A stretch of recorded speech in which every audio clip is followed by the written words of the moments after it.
Lahore high court के justice Tariq Nadeem ने बैरून मुल्क भिजवाने का झांसा देकर पैसे बटोरने वाली खातून इंसानी स्मगलर की जमानत खारिज कर दी है।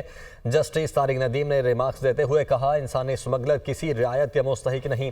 FIA ने दरखास्त जमानत खारिज होने पर मुलजिमा को अहाता अदालत से गिरफ्तार कर लिया। मुद्दई के वकील ने कहा, मुलजिमा ने पुर्तगाल भिजवाने का झांसा देकर 20 लाख रुपए वसूल किए। मोहम्मद अशफाक हमारे साथ मौजूद हैं। अशफाक, इस समाअत का हवाला बताइएगा।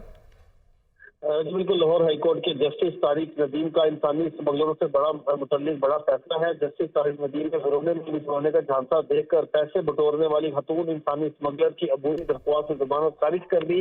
जमानत खारिज होने के बाद FIA ने मुलजिमा को अहाता अदालत से गिरफ्तार कर दिया।